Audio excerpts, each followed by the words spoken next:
कानून व्यवस्था से परेशान लोग पोस्टर लगा के अपने पुराने एसपी को बुलाने की मांग कर रहे थे, तब के तत्कालीन एसपी आज लखनऊ में महिला पोस्ट के आईजी बन चुके हैं।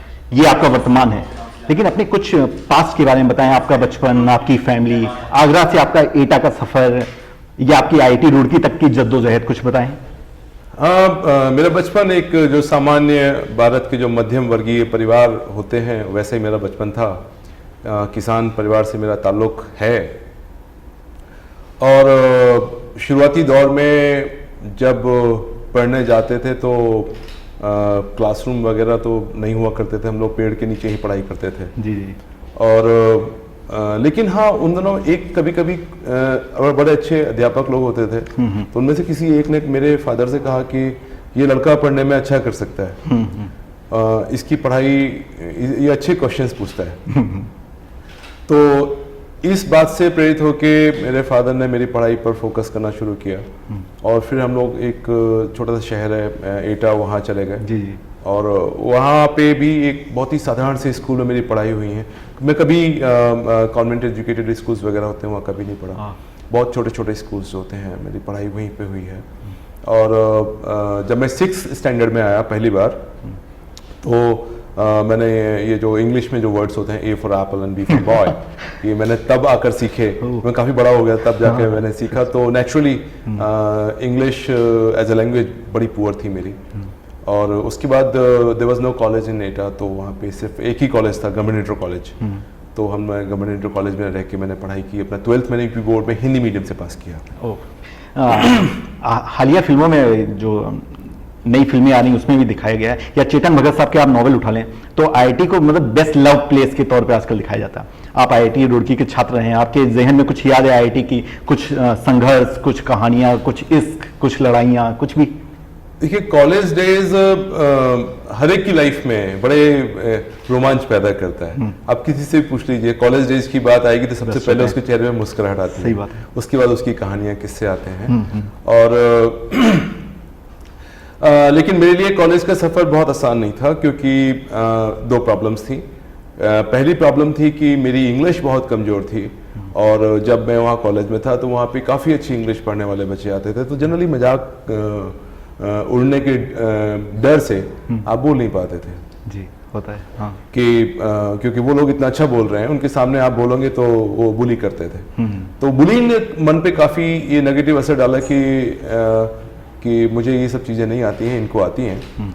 और अब जब मैं सोचता हूँ तो मैं सोचता हूँ उनमें से कुछ एक के फादर ब्रिगेडियर्स थे, कुछ एक के फादर IAS ऑफिसर्स थे, IPS ऑफिसर्स थे। तो मैं सोचता हूँ कि जो ट्रेनिंग मैं आज अपने बच्चों को दे रहा हूँ वो ट्रेनिंग वो उनके पास पहले से थी। They were definitely far better off than us. सही बात है। वो बहुत मतलब वो जो घर के अंदर जो ट्रेनिंग मिलती है, लीडरशिप की जो ट्रेनिंग मिलती है, वो हम लोगों के पास नहीं थी। हम तो एकदम रॉ थे।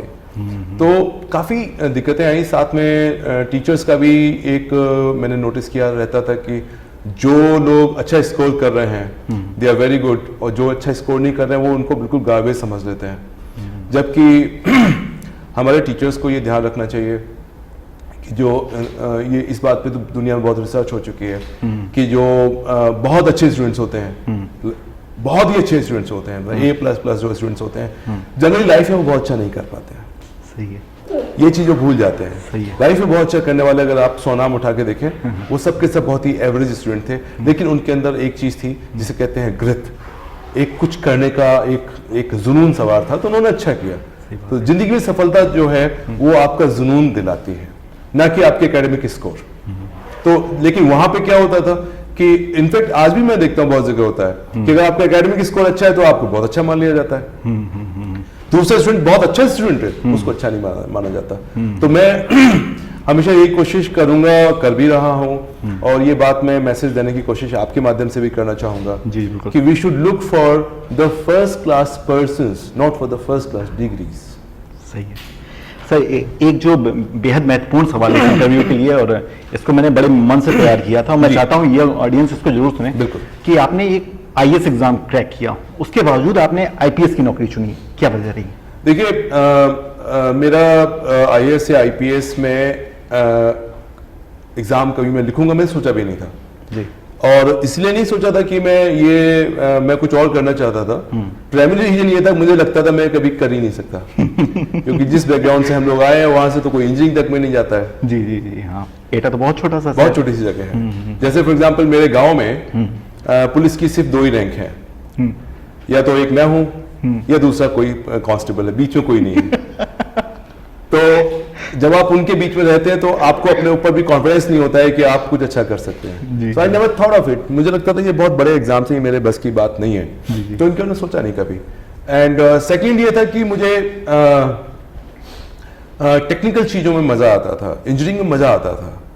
और खास तौर से मैंने चूंकि कंप्यूटर साइंस से की, तो उसमें क्या होता है कि आपका जो क्रिएटिविटी है उसको आप अपने सॉफ्टवेयर के माध्यम से आप उसको प्रैक्टिकल लाइफ में ला सकते हैं। तो बहुत अच्छा मुझे एक प्लेटफॉर्म मिल गया था, बहुत मजा आता था इस नए नए प्रोग्राम्स लिखने में। चैलेंज होता था कि एक लंबा प्रोग्राम है, फॉर एग्जाम्पल 500 लाइंस का प्रोग्राम है, तो हम लोग चैलेंज लिया करते थे उस 500 लाइंस का प्रोग्राम जो ऑन एन एवरेज 500 लाइंस में लिखा जा रहा है उसको 100 लाइंस में लिख के दिखाएं।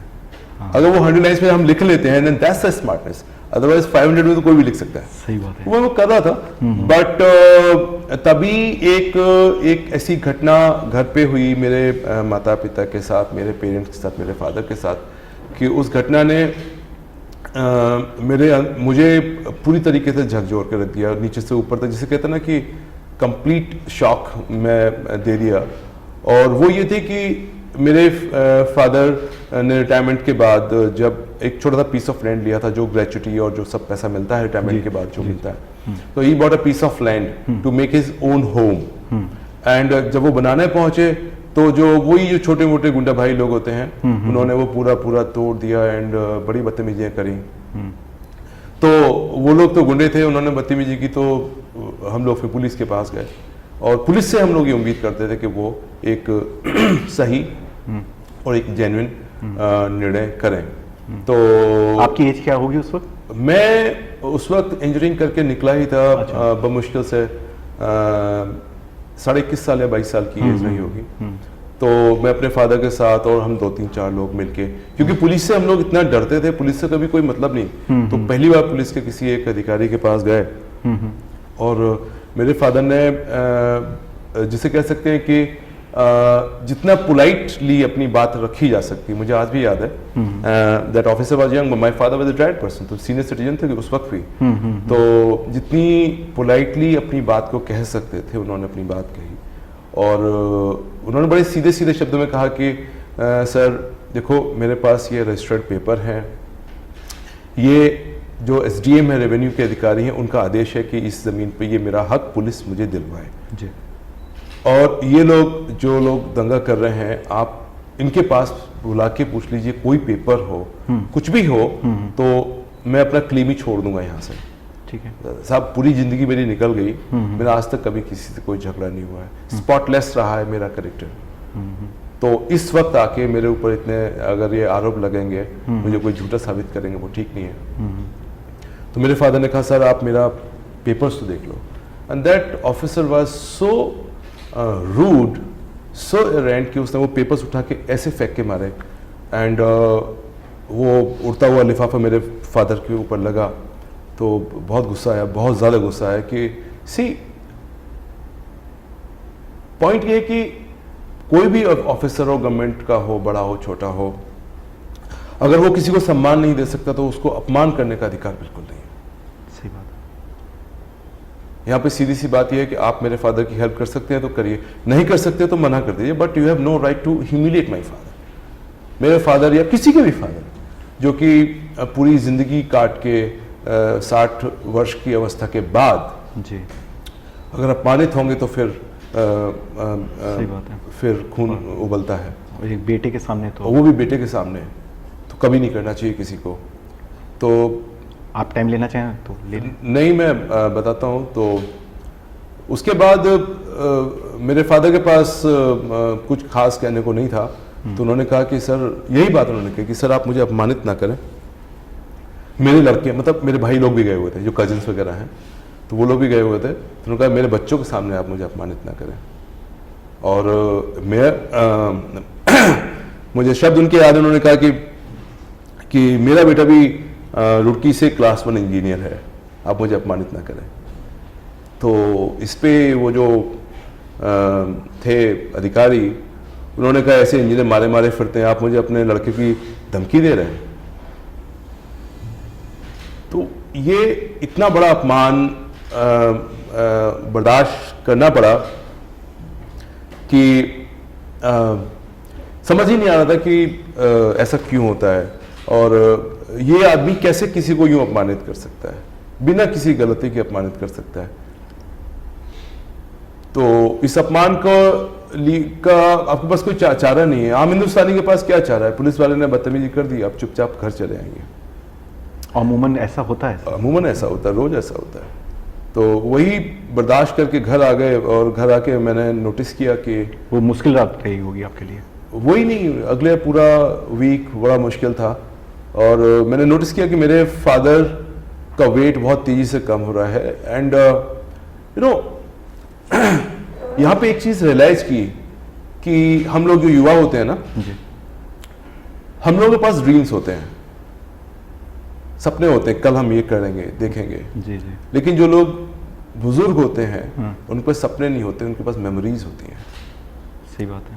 और इस पर्टिकुलर केस में जो मैंने महसूस किया वो ये कि मेरे फादर का ऑनर, सेल्फ रिस्पेक्ट जो उन्होंने पिछले 30-35 साल के करियर में, वो कोई बहुत बड़े आदमी नहीं थे, कोई बहुत बड़ा वो नहीं, लेकिन अपने छोटे से समाज में जहाँ रहते थे, अपने छोटे से ऑफिस में जहाँ वो रहते थे, वहाँ उनका सम्मान था जी। और किसी को भी ये हक नहीं है कि उस सम्मान को अपमान में बदल के उनकी जिंदगी को नरक बना दें। वो बहुत अपमानित महसूस कर रहे थे। एंड मैं महसूस कर रहा था कि उनका वेट कम हो रहा है। तो मेरी मदर ने कहा कि अगर यही हाल रहा तो your father may not survive long. And that was a really very painful thing कि because of one errant behaviour of one person has come on the verge of death. तो उस तनाव में ये जो निर्णय था कि मुझे सिविल सर्विसेज क्रैक करना है, ये उस तनाव में to restore the respect of my father, hats off you, that's it. I never wanted to become a cop, I never wanted to become an IAS। मेरा ना तो ये मेरे एग्जाम मेरी हद में थे और ना मैं बनना चाहता था, बिकॉज मेरे ड्रीम से मैं कुछ क्रिएटिव काम करूं। But just for one thing, I wanted the blessings of my parents on me. Second, आप किस बात के पुत्र हैं अगर अपने पिता के सम्मान की रक्षा न कर पाए? सही बात है, बिल्कुल। So I thought कि come what may, I will give my 100% to it. चाहे कुछ भी हो जाए, मुझे एग्जाम लिखना है और मुझे इस जेंटलमैन को बताना है कि इंजीनियर्स मारे मारे नहीं फिरते हैं, क्योंकि इस देश में या इस दुनिया को बनाने वाले इंजीनियर्स होते हैं। आपने बाकी लोग बाकी सब काम करते हैं, लेकिन हर चीज़, अगर आप मेडिकल साइंस में भी हैं तो जो सुई लगती है ना, वो सुई भी किसी इंजीनियर की बनाई हुई होती है। इस दुनिया को बनाने वाला सिर्फ इंजीनियर होता है, उसको इतना हल्के में नहीं लेना चाहिए।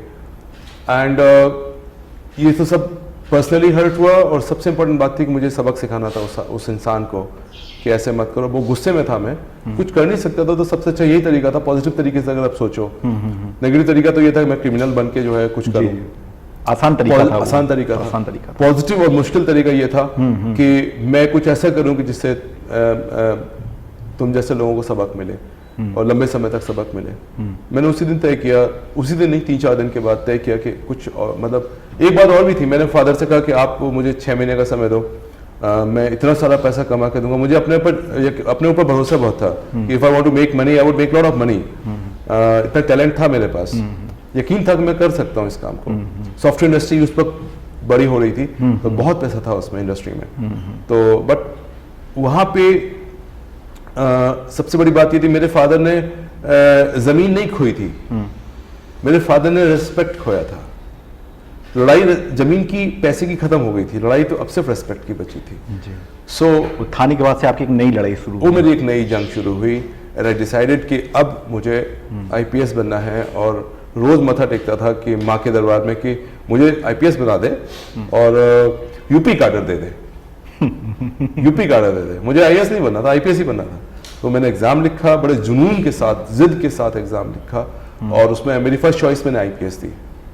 देखिए कितना अच्छा संदेश मिला कि अपराधी बनने के लिए कितना आसान होता है कि आपने कहीं से बंदूक खरीदा और उसको इस्तेमाल कर लिया, लेकिन ये कितना कितना आप देखिए कितने प्रभावशाली तरीके से बताया गया। और एक इनकाउंटर स्पेशलिस्ट कैसे अपनी पापा के बारे में बात करता हुआ थोड़ा सा नम हो जाता है, देखने लायक बात है।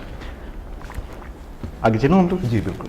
जी नवनीत जी, पिछली मायावती सरकार के दौरान आपकी कई पोस्टिंग ऐसी जगहों पे हुई जो बेहद महत्वपूर्ण नहीं मानी जाती। क्या आपको लगता है कि आप कहीं ना कहीं राजनीति का शिकार होते रहे हैं? देखिए, पर्सपेक्टिव होता है। मैं आपसे पूछूं कि अगर उस सरकार के दौरान मेरा पैर टूट जाता और मैं बिस्तर में चला जाता तो मैं किसे दोष देता? ये इंसान का नेचर होता है कि जब वो बहुत अच्छा नहीं कर पा रहा होता है तो वो दूसरे के अंदर खामियां ढूंढता है। और मेरी मदर से मैंने सिर्फ ये सीखा है कि खामियां कभी दूसरे के अंदर नहीं ढूंढनी चाहिए, बल्कि जो सिनेरियो है, जिस सिनेरियो में आप हैं उसमें द बेस्ट आप कर रहे हैं या नहीं कर रहे हैं। अब उसमें अगर आप द बेस्ट कर रहे हैं तो फिर उससे अच्छा और दूसरा कोई विकल्प नहीं हो सकता। सही है। उससे अच्छा कोई विकल्प नहीं हो सकता। और उस दौरान मेरे पास इतना अच्छा मौका था, मैंने खूब जम के पढ़ाई की। सेकंड, जो मैंने आपको बताया कि मेरी इंग्लिश बहुत कमजोर थी। I had lot of time to improve my English and I wrote GMAT, I wrote CAT, दोनों मेरे। I was almost 38-39 at the time, और मैं 22-23 के यंग लड़कों के साथ कॉम्पीट कर रहा था। और मैं आपकी 2010 में कंप्लीट हुई है और 2010 में मैंने I got admission offer from the दुनिया के जो टॉप 20 स्कूल्स हैं 20, उनमें से 4 में से मेरे पास एडमिशन का ऑफर आया था। सो आई थिंक वो अपने आप में एक बहुत बड़ा अचीवमेंट मैं मानता हूँ। और लेकिन वो सब चीज़ ठीक है। मैं आपको बड़ी इंटरेस्टिंग चीज़ बताता हूँ कि इंग्लिश को लेके हमेशा लगता था कि मेरी कमज़ोर है, लेकिन इस दौरान मैंने काफ़ी फोकस किया, टाइम मिला मेरे को, so I improve in my English like anything. And जब मैं ISB का जो एक्सचेंज प्रोग्राम होता है उसके लिए मैं बाहर गया, टोरंटो गया, तो वहाँ पे मैं करीब 3-4 महीने था। तो वहाँ पे एक जगह मैंने देखा रिक्वायर्ड ट्यूटर्स फॉर GMAT। तो मैंने कहा मैं खाली रहता हूँ 3 दिन वीक में, I can go and teach. So मैं वहाँ पे मैथ्स पढ़ाने गया था, बिकॉज मेरा मैथ्स स्ट्रॉन्ग था शुरू से। तो मैंने कहा चलो मैथ्स पढ़ाते हैं, टाइम पास हो जाएगा and I will make some dollars also. लेकिन वहाँ पे क्या हुआ कि एक बार क्या हुआ कि एक जो जिसे हम लोग इंग्लिश बोलते हैं बर्बल जो क्लासेस होती हैं, तो उसकी फैकल्टी नहीं आई थी। सो दे रिक्वेस्टेड मी कि आप आज बर्बल का हमारा कुछ क्लासेस ले लीजिए because faculty is not there. तो मैंने कहा कि मुझे तो I am prepared for the maths, मैंने तो इंग्लिश प्रिपेयर करके आया नहीं हूँ। बोले प्लीज टेक द क्लास। तो मैंने क्लास ली। सो उस दिन मैंने क्लास ली तो मुझे बड़ा मजा आया क्लास में पढ़ा के, बिकॉज पता लग जाता है कि बच्चे समझ रहे हैं या नहीं समझ रहे हैं। तो फिर तो मैंने इंग्लिश पढ़ाना शुरू कर दिया। तो जब मैंने वहाँ पे सारे गोरे होते थे, पूरे वर्ल्ड वाइड के लोग थे, करीब 30 स्टूडेंट थे। तो जब मैं गोरों को इंग्लिश पढ़ा रहा था, that was really kick movement था वो। मैंने वहीं से अपनी मदर को फोन किया, मम्मी देखो आज मैं गोरों को इंग्लिश पढ़ा रहा हूँ। सही बात, अगर एटा का कोई लड़का आके वहाँ पे पढ़ा रहा है इंग्लिश, सही बात। और तो मेरी मदर बड़ी खुश हो गई। अच्छा, जब आपकी पश्चिमी उत्तर प्रदेश में पोस्टिंग थी तो उतने वक्त के मैंने स्टैटिक्स उठा के देख रहा था, तो अपराध का ग्राफ काफी नीचे आया था। तो क्या है आप में ऐसा जो अपराधी आपसे खौफ खाते हैं? देखिए, ऐसा कुछ भी नहीं है कि अपराधी मुझसे खौफ खाते हैं। और मैं बहुत ही, जिसे कहते हैं ना कि बेइंतहा इमोशनल इंसान हूँ। और मैं एक चीटी भी नहीं मार सकता। अब ये अब आप लोग मीडिया वाले मुझे एनकाउंटर स्पेशलिस्ट कहते हैं। आप मेरे घर पे जो मेरी डॉटर है, जी माय सन है, उनसे मेरा बिहेवियर पूछिए, मेरी मदर से। सो वो अब आपने पूछा क्राइम पे कंट्रोल किया था, सिर्फ ये था कि क्राइम को पे कंट्रोल करने का जो मेरा एक रीजन था वो ये था कि शायद मेरा नेचर थोड़ा इमोशनल है, तो मैं प्रोफेशनल से ज्यादा कभी कभी इमोशनल हो जाता था, चीजों में जाके अंदर घुस के देखता था। और कभी कभी आप पर्सनल तो नहीं हो जाते हैं उस घटना को लेके? पर्सनल नहीं होता था, पर्सनल तो नहीं, लेकिन इमोशनल जरूर हो जाता था। क्योंकि ये चीज भी बचपन से सीखी है कि अगर आपको सही जजमेंट करना है, सही निर्णय लेना है, तो जो पीड़ित है उसके पैर में जाके देखो, उसकी जगह खड़े होकर देखो कि क्या सही होना चाहिए, क्या गलत होना चाहिए। सही। तो अगर आप वहां से बैठ के देखते हैं तो अमूमन तौर पे आपकी अंतरात्मा सही निर्णय लेती है।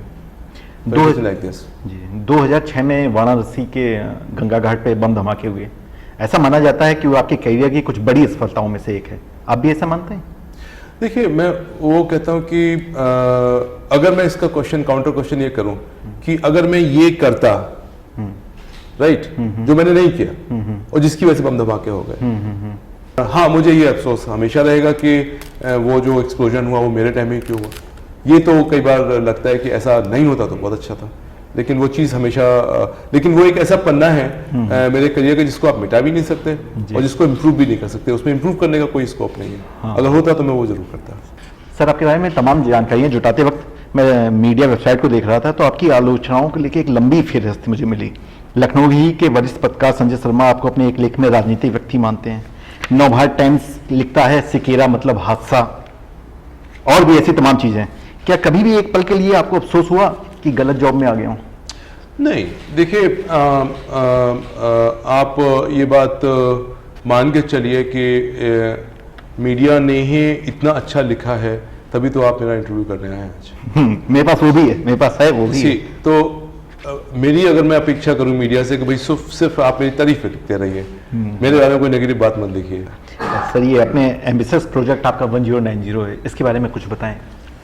1090 के बारे में भी वही चीज़ है कि ये भी एक सम्मान की लड़ाई है जी। जैसे मेरी अपनी लाइफ को मैं कहता हूँ तो मेरे वो लाइफ की शुरुआत कहता हूँ, मेरे पिता के सम्मान की लड़ाई थी।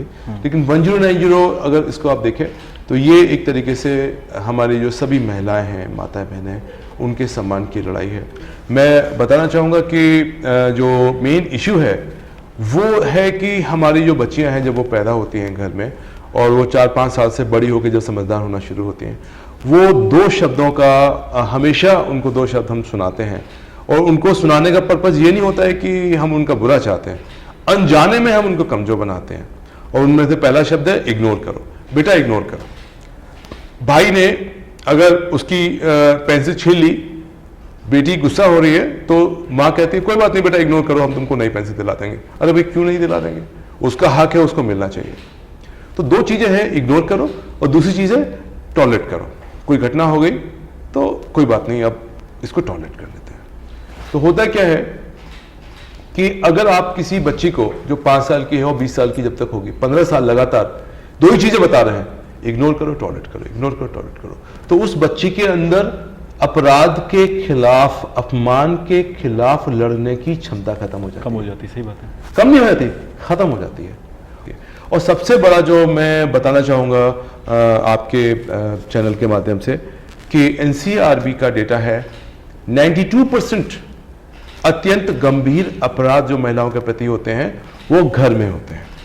घर का मतलब या तो आपके किसी बहुत ही जान पहचान के व्यक्ति परिचित के द्वारा किए जाते हैं, अड़ोसी पड़ोसी के द्वारा किए जाते हैं या रिश्तेदार के द्वारा किए जाते हैं। क्यों ऐसा होता है? वो इसीलिए होता है क्योंकि जब वो एडवांसमेंट कर रहे होते हैं तो हम अपनी बच्चियों को सिखाते हैं बेटा इग्नोर करो, तो वो इग्नोर करती हैं, इग्नोर करती हैं। और जब एक दिन उनके साथ अपराध हो जाता है तब फिर उनसे कहा जाता है अब तो हो ही गया, अब इसको टॉलरेट करो। तो वो जिंदगी, पूरी जिंदगी कुड़ कुड़ के काटते हैं क्योंकि उनको कभी इतनी साहस कोई नहीं देता कि आप इसको लड़ो। और जब तक महिलाएं लड़ेंगी नहीं तब तक जीतेंगे कैसे? तब तक समाज बदलेगा नहीं। सही बात है। ये पुरुष प्रधान समाज है, यहां पर महिलाओं को अपना हक लड़के लेना होगा, सही बात, चिल्ला कर लेना होगा, चीख कर लेना होगा, देगा कोई नहीं। सही बात। और उसके लिए जरूरी है कि वो बोलें। उनको सबसे पहले डरा दिया जाता है कि अगर आप बोलोगी तो आपका नाम खराब हो जाएगा, समाज में बदनामी हो जाएगी, आपकी शादी नहीं होगी। ये डर उसके अंदर इतना भर दिया गया है कि वो बोल नहीं पाती। तो इस डर से कैसे निकलें, कैसे इस जो कुरीतियां हमारे समाज में है उनसे कैसे लड़ें? तो इन सब की जब बात हुई और जब ये प्रॉब्लम्स जो है हमारे माननीय मुख्यमंत्री जी श्री अखिलेश यादव जी के पास तक सीधे सीधे आने लगी, उनका जो जनता दर्शन होता है जहाँ पे जनता के लोग आते हैं, डायरेक्ट बात करते हैं, ये प्रॉब्लम्स वहां तक पहुंचने लगी। तो प्रॉब्लम बहुत गंभीर हुई। तो मुख्यमंत्री जी ने मुझसे कहा कि क्या इसमें हम कोई सार्थक कदम कर सकते हैं? तो मैंने कहा सर बिल्कुल, हम सब लोग मिलके एक सार्थक कदम उठाएंगे। एंड फिर बहुत सपोर्ट मिला एंड उसकी वजह से 1090 बना। और 1090 के अंदर सबसे बड़ी बात यह है कि ये विमेन हेल्पलाइन नहीं है। मैं फिर से बताना चाहूंगा, ये विमेन हेल्पलाइन नहीं है, ये विमेन पावर लाइन है। और इसका जो उद्देश्य है वो विमेन को एम्पावर करना है, ताकि वो कोई भी अपमान बर्दाश्त ना करे और हर अपमान के विरुद्ध अपनी आवाज उठाए और लड़े। वो कैसे संभव है? देखिए, हर लड़की को कहा जाता है कि अगर आप शिकायत करोगी तो आपका नाम खराब हो जाएगा और कल को समाज में बदनामी हो जाएगी। 1090 आपकी अपनी ताकत है। आप यहां पर बेफिक्र होकर कोई भी छोटी से छोटी बात जो आपको लगता है अपमान है, आप शिकायत करें, आपका नाम हमेशा गोपनीय रखा जाता है। विमेन पावर लाइन कभी भी आपके नाम को डिस्क्लोज नहीं करती, यहां तक कि वो आपके पेरेंट्स को भी नहीं बताती कि आपकी प्रॉब्लम क्या है। We respect you as an individual. हम लोग, आप नारी हैं उसका सम्मान करते हैं, आप महिला हैं उसका सम्मान करते हैं, आप भारत की नागरिक हैं उसका सम्मान करते हुए आपकी गोपनीयता अक्षुण्ण रखते हैं, उस पर कभी कोई प्रश्न चिन्ह नहीं लगेगा। तो सबसे बड़ा जो डर है उसको मन से निकाल दीजिए। आपकी गोपनीयता पर कोई क्वेश्चन नहीं उठेगा, आपकी शिकायत एकदम गोपनीय रूप से डील की जाएगी। That is number 1। नंबर 2, हर हालत में 1090 पर आपकी बात एक महिला पुलिस अधिकारी द्वारा ही सुनी जाएगी, सो दैट कि आप अपनी बात बेफिक्र होकर पूरी बात खोलकर कहें। तीसरी बात जो 1090 कहती है वो ये कि चाहे कुछ भी हो, कोई भी कंडीशन क्यों ना आ जाए, हम आपको पुलिस थाने में या पुलिस चौकी में नहीं बुलाएंगे।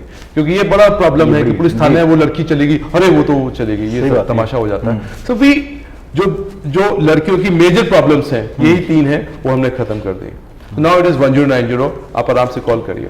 एंड चौथी जो सबसे बड़ा जो चेंज इसमें आया है, वो चेंज ऐसा है जिसने पूरे देश में बाकी सभी राज्यों को बताया है कि विमेन पावर लाइन या विमेन के जो हेल्पलाइन नंबर से कैसे काम करना चाहिए। वो ये है कि एक डर और होता है महिलाओं के मन में कि लेट्स से एक बार उन्होंने शिकायत की और उनकी मदद हो गई, उसके बाद क्या होगा? वो लड़का फिर से कोई रिवेंज ले सकता है, कोई दोबारा से परेशानी कर सकता है। तो विमेन पावर लाइन ने एक बहुत ही अद्भुत व्यवस्था इसमें की है। वो ये की है कि प्रॉब्लम सॉल्व होने के बाद भी 3 महीने तक ये सेवा आपसे लगातार पूछती रहती है कि मैडम सब ठीक ठाक तो है, कोई समस्या तो नहीं। यदि कोई समस्या आपके सामने आती है तो तुरंत हमारी ये टीम है वो उसमें एकदम मौके पर पहुंचकर लीगल कार्रवाई करती है, लीगल एक्शन लेती है। कुल मिलाकर हम आपके साथ हमेशा बने रहेंगे। आप बेफिक्र होकर शिकायत करें। अगर मैं पिता होता और आप मेरी बच्ची होती, आप मुझे उस तरीके ले सकते हैं कि आप पिता से शिकायत कर रहे हैं।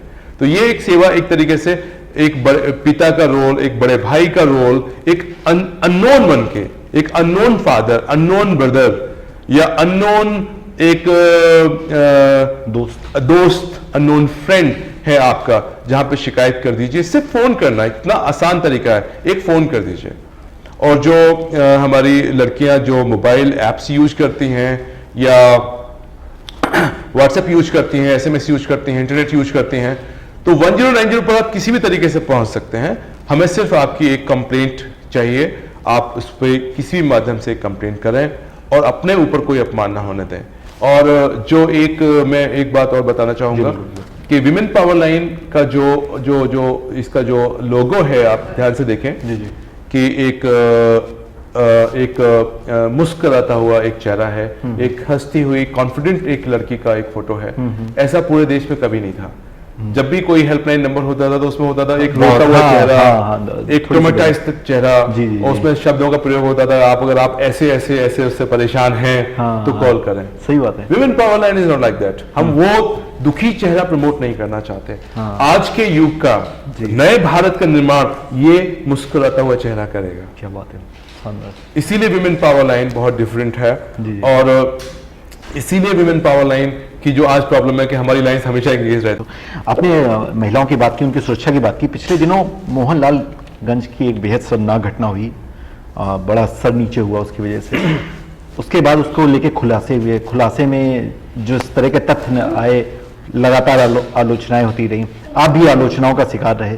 शायद इसकी एक वजह यह भी रहता है कि आप फेसबुक पे काफी सेलिब्रिटी के तौर पे देखे जाते हैं, लोग आपको काफी फॉलो करते हैं, इसीलिए आपकी आलोचनाएं ज्यादा होती हैं। क्या आपको लगता है ये एक वजह है कि क्यों एक सर्टेन बंच ऑफ कि जब भी कोई ऐसा कांड होता है लोग आपके ऊपर तुरंत आ जाते हैं कि नहीं नहीं ये है, नहीं ये है, ऐसा क्यों होता है? देखिए, ये प्रश्न तो आपके विचार करने का है कि जैसे इस सिस्टम के अंदर मैं बीच में हूं, मेरे नीचे भी ऑफिसर्स हैं, मेरे ऊपर भी ऑफिसर्स हैं जी। ठीक है। तो जब मैं एसएसपी था तो मीडिया का अटेंशन एसएसपी के ऊपर रहता था, अब मैं डीआईजी हूं तो मेरे ऊपर आ जाता है। जैसे मैं आपको बहुत ही जल्दी 2-3 उदाहरण देना चाहूंगा जी। पहला उदाहरण है जो नोएडा में एक बच्ची थी आरुषि। अब उस कांड पे आप ध्यान दें तो जो पुलिस की तफ्तीश थी, जो लोकल पुलिस ने जो इन्वेस्टिगेशन डे 1 किया था, मीडिया ने उसको बहुत आलोचना किया। वहां पे बाद में सारे अधिकारी भी ट्रांसफर हो गए, सब हो गया लास्ट में, लेकिन आखिरी में वही है बस। सीबीआई में होने के बाद, कोर्ट में लड़ने के बाद, आज कोर्ट में जो उनके ऊपर चार्जशीट हुई है तो एग्जैक्टली वही चार्जशीट है जो लोकल पुलिस ने सबसे पहले कही थी। एक कांड हुआ था, कविता कांड हुआ था मेरठ में जी। वो कांड भी मैंने हैंडल किया था और बड़ी आलोचना हुई थी उसमें, बहुत आलोचना हुई थी। सीबीआई में जांच हुई बाद में, उसकी भी सीबीआई जांच हुई और अल्टीमेटली चार्जशीट कौन सी लगी? चार्जशीट एग्जैक्टली वही लगी जो चार्जशीट मेरठ पुलिस ने लगाई थी। सिमिलरली मोहनलालगंज का जो केस है, इसमें भी काफी हल्ला मचा। तो जब चारों तरफ से हमला शुरू हुआ तो उसको मैंने कहा था, जिस पे मैं आज भी स्टैंड करता हूं, कि अगर ये इन्वेस्टिगेशन जो लखनऊ पुलिस ने की है, जिसको मैंने सुपरवाइज किया है, अगर कोर्ट में ये फेल हो जाते, यहाँ ये भी बोला गया आप अहंकारी हो गए हैं, तो ये भी कहा गया अहंकारी हो गए। तो द पॉइंट इज कि सही बात को सही कहने को अहंकार नहीं कहते। और मोहनलालगंज के इस पे मैं ज्यादा टिप्पणी इसलिए नहीं करूंगा क्योंकि वो सब जुडिस कोर्ट में है, लेकिन मैंने जो बात कही थी मैं फिर से आपके चैनल के माध्यम से कहना चाहूंगा। तो मैं आज फिर कह रहा हूं कि हम लोगों ने जो इन्वेस्टिगेशन की वो सही थी, वो बिल्कुल सही की। आपकी छवि जो है बेहद सख्त पुलिस ऑफिसर की है, तो बहुत व्यक्तिगत सा सवाल कर रहा हूँ, कभी रोते हैं आप? कभी अपनी असफलताओं को लेके या दूसरे के दुख को देखे कभी रोते हैं शाम को? मैं आपसे कहा ना कि मैं बहुत ही भावुक किस्म का इंसान हूँ और कभी नहीं, मैं अगर मैं ऑनेस्टली कहूँ, पहले तो क्या लगता था कि अब से 4-5 साल पहले तक की बात बोल रहा हूँ, ऑनेस्टली बोलने में डर लगता था कि मैं कैसे कहूँ कि मैं इनके सामने मेरे आंखों में आंसू आ गए। लेकिन अब इतना देख लिया, इतनी आलोचनाएं सुन ली, तो अब मैं एक्सेप्ट कर लेता हूँ कि हाँ, मुझे कुछ किसी का दुख दिखता है तो मेरे आंखों में आंसू आ जाते हैं, तो आ जाते हैं। यस, आ जाते हैं, छुपाते नहीं है? अब नहीं छुपाता, पहले छुपाने की कोशिश करता था, अब नहीं छुपाता। ठीक है, आ जाते हैं तो आ जाते हैं। हाँ, एक प्रश्न आपने बड़ा महत्वपूर्ण पूछा कि क्या मैं अपनी असफलता से कभी दुखी हुआ या अपनी असफलता में मैंने कभी आंसू बहाए? वो कभी नहीं बहाए। अच्छा। जब असफल हुआ तब और बहुत असफल हुआ हूं मैं ये बताना चाहता हूँ, लोग समझते हैं कि जो सक्सेसफुल हो गए वो हमेशा सक्सेसफुल होते, नहीं। मैं कई बार फेल हुआ हूं और कई बार टीचरों ने बड़ा अपमानित किया, कई बार दोस्तों ने भी कई बार मजाक उड़ाया, इट्स ओके। लेकिन हर बार जब मेरा मजाक उड़ा या हर बार जब मैं फेल हुआ पर्सनल लेवल पे, तो मैं पहले से ज्यादा डिटरमाइंड हो गया। मेरे पास एक पुलिस न्यूज नाम का एक ब्लॉग है सर, जिसकी हेडलाइन है, बहुत ही उसकी अच्छी हेडलाइन है, उसमें लिखा गया लो वापस आ गया यूपी का दबंग, यूपी का दयानायक नवनीत सिकेरा। उसकी पहली लाइन है, जाबाज, दबंग, ईमानदार और एकदम चौकन्ना रहने वाला यूपी पुलिस का वरिष्ठ अधिकारी नवनीत सिकेरा 5 साल के वनवास के बाद वापसी कर चुका है। उसके नीचे कोई प्रशांत हैं लखनऊ के, वो कमेंट करते हैं, I am big fan of Navneet sir, thanks and congrats for coming back in Lucknow again. तो ये कुछ चीज़ें, मेरे पास काफ़ी चीज़ें हैं, ये दिखाता है कि ना सिर्फ आप अपने डिपार्टमेंट में बल्कि लखनऊ और इनफैक्ट यूपी में बहुत ही पॉपुलर है। तो जब लोगों की आपसे इतनी अपेक्षाएं हैं तो मेरा ये सवाल करना वाजिब होगा, क्या लखनऊ को लेके या उत्तर प्रदेश को लेके आपके पास कोई विजन है अगले 5 साल में कि ये करना है? देखिए, पॉइंट ये है कि सबसे अच्छा तरीका होता है कि आप एज एन इंडिविजुअल, ठीक है, as a system, as an individual, जो आपकी लिमिटेशन है उसमें द बेस्ट क्या कर सकते हैं जी। अगर आप अपनी लिमिटेशन में द बेस्ट कर सकते हैं, और अगर हर आदमी, क्योंकि लिमिटेशन कॉन्स्टेंट्स हमेशा रहेंगे, हर आदमी इस तरीके से सोचे तो बहुत चीजों का चेंज ला सकते हैं, बहुत बड़े बड़े परिवर्तन ला सकते हैं। आप सोचिए, 2 साल पहले किसी ने सोचा था कि हम लोग फोन के माध्यम से लड़कियों की हेल्प कर पा रहे होंगे, सोच भी नहीं सकते थे कोई। सही बात। वो भी इतना अच्छा कि रात में 1 बजे फोन आता है और 10 मिनट के अंदर एफआईआर दर्ज हो जाती है। बेहद शुक्रिया नवनीत जी, जो आपने हम लोग को समय दिया। उम्मीद करता हूँ जब आपसे अगली बार मिलूंगा तो आपके पास कामयाबियों का एक और बड़ा गट्ठर होगा, हम लोग कुछ आपकी अपेक्षाओं पे बात करेंगे। नहीं, बिल्कुल ज़रूर। आपका बहुत बहुत शुक्रिया रुद्र, आपने बहुत अच्छा मौका दिया। इस बहाने से बहुत सारी चीज़ें, एक पूरा मेरा लाइफ साइकिल सामने से गुजर गया, और मैं आपके माध्यम से जो 2 मैसेज देना चाहूँगा। एक मैसेज है गर्ल्स के लिए, महिलाओं के लिए, कि वो कोई भी अपमान बर्दाश्त न करें। दूसरा बॉयज़ के लिए मैं कहूँगा कि पीछे से सीटी बजाना, कमेंट करना बुज़दिलों का काम होता है, कायरों का काम होता है। अरे असली बॉयज, असली मर्द तो वो होते हैं जो अपनी जान तक दे देते हैं अगर किसी महिला का अपमान होता है। तो आज की युवा पीढ़ी है, मैं उससे यही कहूंगा कि महिलाओं की निगाह में अपना सम्मान बनाएं। यदि उसका अपमान हो रहा हो तो जो शारीरिक ताकत ईश्वर ने आपको दी है उसका प्रयोग करें, मानसिक ताकत आपको दी है उसका प्रयोग करें, पुलिस की हेल्प लें और महिला का अपमान होने से बचाएं। यही आपका सबसे बड़ी श्रद्धांजलि होगी, आपकी अपनी मदर के लिए, अपनी दादी के लिए, अपनी बहन के लिए। हम सब लोग मिलकर ही एक अच्छे समाज का निर्माण करेंगे, और कोई नहीं। बेहद शुक्रिया, बेहद शुक्रिया। इलेक्ट्रॉनिक मीडिया और प्रिंट मीडिया के बाद सोशल मीडिया और सबसे बड़ा माध्यम है जहां पे लोगों को सवाल उठाने की जिम्मेदारी मिली है। मैं और मेरी टीम एक नई पहल कर रहे हैं जहां पे हम सिर्फ सवाल नहीं उठाएंगे बल्कि संबंधित विभाग के अधिकारियों से सवाल पूछेंगे भी, और असली लोकतंत्र भी तो यही है ना। मेरे माय किड्स